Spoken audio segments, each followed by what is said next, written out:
মুসলমানদের পেছনে এখন আইন নেই, মুসলমানদের পেছনে এখন আইন নেই। যদি আইন থাকতো তাহলে মুসলমান ওই আবু সিদ্দিক জানাকে শহীদ করে দিল, তার বিচার এতদিন হয়ে যেত। মুসলমানদের পেছনে যদি আইন থাকতো তাহলে আমার ওই আনিস ভাইকে ছাদ থেকে পেলে এইরকম ভাবে তাকে শহীদ করে দিল, তার বিচারটা আমরা পেয়ে যেতাম। মুসলমানদের পেছনে এখন আইন নেই, বা মুসলমানদের পেছনে আইন নেই। বর্তমান সময়ে যদি মুসলমানদেরকে প্রতিবাদ করতে হয়, হাদিস বাগের ভিতরে আল্লাহর নবী বলেছেন, মান রাআ মিনকুম মুনকারান ফালইউগাইয়িরহু বিয়াদিহি। যদি তোমরা কোনো অন্যায় কাজ দেখো, খারাপ কাজ দেখো, শরিয়াত বিরোধী কাজ দেখো, ইসলাম বিরোধী কাজ দেখো, তাহলে তোমরা তোমাদের হাত দ্বারা ওই কাজটাকে প্রতিরোধ করো, বাধা দাও। তোমরা তোমাদের হাত দ্বারা প্রতিরোধ করো, বাধা দাও। ফাইল্লাম ইয়াস্তাতি, যদি তোমাদের হাত দ্বারা ওই কাজটা প্রতিবাদ করতে না পারো, বাধা দিতে না পারো, আল্লাহর নবী বললেন, ও বাবা শাহবারা, আমি রাসূলুল্লাহ জানিয়ে দিলাম, যদি তোমরা হাত দ্বারা প্রতিরোধ করতে না পারো, এইরকম ভাবে যদি হাত দ্বারা বাধা দিতে না পারো, আমি রাসূলুল্লাহ জানিয়ে দিলাম, ফাবিলিসানিহি, ওই কাজটাকে তোমরা জবান দিয়ে প্রতিবাদ করো। আল্লাহ নবী বলছে, যদি তোমরা হাত দ্বারা প্রতিবাদ করতে না পারো, প্রতিরোধ করতে না পারো, আমি রাসূলুল্লাহ বলছি, ফাবিলিসানিহি, তোমাদের জবান দ্বারা ওই কাজটাকে প্রতিবাদ করো, ওই কাজটাকে প্রতিরোধ করো, ওই কাজটাকে বাধা দাও। আল্লাহ নবী বলছে, ফাইল্লাম ইয়াস্তাতি, যদি তোমরা জবান দ্বারা প্রতিরোধ করতে নাও পারো, যদি তোমরা জবান দিয়ে প্রতিরোধ করতে না পারো, আমি রাসূলুল্লাহ বলছি, ফাবিকলবিহি, তোমাদের অন্তর দিয়ে ওই কাজটাকে তোমরা ঘৃণা করো। ওই শরিয়াত বিরোধী, ইসলাম বিরোধী, এইরকম শরিয়াতের বারখেলাপ যদি কাজ তোমাদের চোখের সামনে হয়, তোমরা হাত দ্বারা বাধা দাও। যদি হাত দ্বারা দিতে না পারো, জবান দ্বারা বাধা দাও। যদি তোমরা জবান দ্বারা বাধা দিতে না পারো, আল্লাহ নবী বলছে, তুমি ওই কাজটাকে কলব থেকে, অর্থাৎ দিল থেকে, অন্তর থেকে ঘৃণা করো। আল্লাহ নবী জানালেন, ও বাবা সাহাবারা, আমি রাসূলুল্লাহ জানিয়ে দিলাম, ওই যে তোমরা কলব থেকে ওই কাজটাকে ঘৃণা করবে, আমি রাসূলুল্লাহ জানিয়ে দিলাম, যালিকা দাওয়াতুল ঈমান, এই ঈমানটা হলো তোমার দুর্বলতম ঈমান। এইরকম ভাবে হাত থাকার পরে, এইরকম ভাবে জবান থাকার পরে ওই রকম কাজের প্রতিবাদ করতে পারলে না, শরিয়াত বিরোধী কাজে বাধা দিতে পারলে না, ওই কাজটাকে যদি অন্তর থেকে ঘৃণা করো, আমি রাসূলুল্লাহ জানিয়ে দিলাম, এই কাজটা হলো তোমার, এই কাজটা হলো তোমার ঈমানের দুর্বলতা।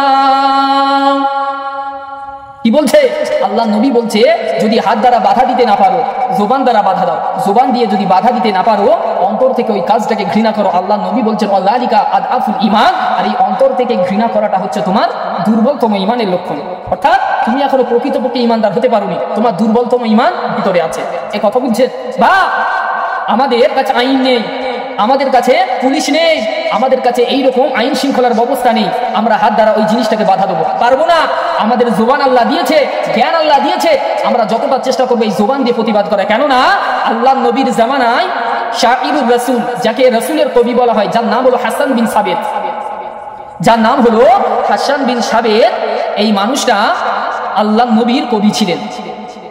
আল্লাহ নবীর কবি ছিলেন। যখন এই মানুষটাকে যুদ্ধের ময়দানে আল্লাহ নবী নিয়ে যেতেন, তখন এই মানুষটা যুদ্ধের ময়দানে ঢাল বলো, তলোয়ার বলো, আরো যাবতীয় তীর বলো, যুদ্ধের ময়দানে যা কিছু যুদ্ধ করার জন্য সরঞ্জাম লাগে, এই হাসান বিন সাবিত এই সমস্ত কিছু নিয়ে যেতে পছন্দ করতেন না। যুদ্ধ করার জন্য স্বাভাবিক এই জিনিসগুলো নিয়ে যেতে হবে, এ কথা বলে না কেন? যুদ্ধ করার জন্য তলোয়ারের প্রয়োজন আছে, ঢালের প্রয়োজন আছে, আরো যাবতীয় বিভিন্ন ধরনের জিনিসের প্রয়োজন আছে, কারণ শত্রুপক্ষের সঙ্গে মোকাবেলা করতে গেলে এই সমস্ত জিনিসের প্রয়োজন আছে।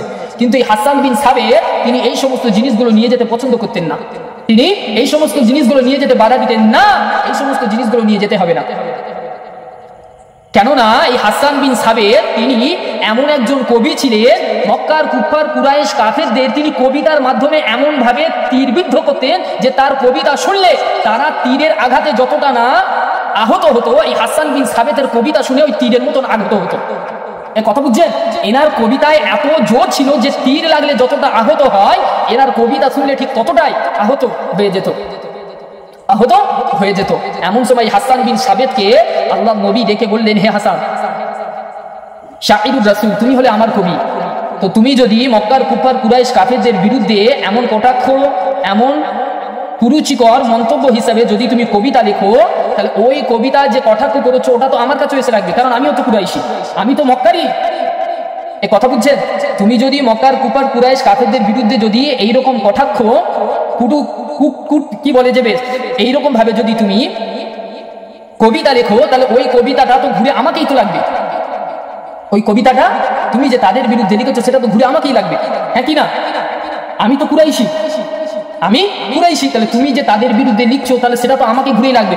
ওই সময় আল্লাহ নবী সাহাবা বলেছিলেন, ও ভাইজানেরা, ও মুসলমান ঘরের ছেলেরা, যুবকেরা, জওয়ানেরা, আল্লাহ নবী সাহাবা ওই সময় জানিয়েছিলেন, ইয়া রাসূলুল্লাহ, ইয়া হাবিবাল্লাহ, হুজুর, ইয়া রাসূলুল্লাহ, ইয়া হাবিবাল্লাহ, হুজুর, হুজুর মথিত আটা থেকে যেমন এই রকম ভাবে চুলকে টেনে তুলে নেওয়া হয়, ইয়া রাসূলুল্লাহ, ইয়া হাবিবাল্লাহ, হুজুর, মথিত আটা থেকে যেমন এই রকম ভাবে চুলকে টেনে তুলে নেওয়া হয়, ওই চুলের ভিতরে যেমন কোনো আটা দেখতে পাওয়া যায় না, ইয়া রাসূলুল্লাহ, ইয়া হাবিবাল্লাহ, হুজুর, আমি আমার কবিতার ভিতর দিয়ে এই রকম ভাবে কুরাইশদের কটাক্ষ করব, ইয়া রাসূলুল্লাহ, ইয়া হাবিবাল্লাহ, হুজুর, আমি হাসান বিন সাবিত বলে দিলাম, ওই জায়গাটা থেকে আমি আপনাকে এমন ভাবে তুলে নেব যেমন মুঠিত আটা থেকে চুলকে তুলে নেওয়া হয়, ওই চুলের গায়ে যেমন কোনো আটা থাকে না, ইয়া রাসূলুল্লাহ, ইয়া হাবিবাল্লাহ, হুজুর, ঠিক তেমনি ওই রকম ভাবে আমি হাসান বিন সাবিত আপনাকে তুলে নেব।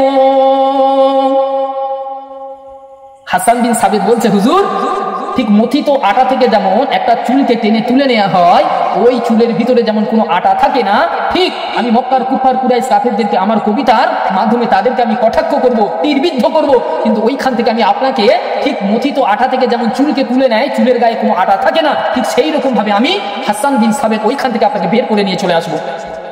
এ কথা বুঝছেন? আমাদের এখন আমাদের কাছে কোনো রকম আইনের ব্যবস্থা নেই, আমাদের কাছে রাইফেল নেই, পিস্তল নেই, তলোয়ার নেই, এই সমস্ত কিছু আমাদের কাছে কিচ্ছু নেই, আমাদের জবান দ্বারা প্রতিরোধ করতে হবে।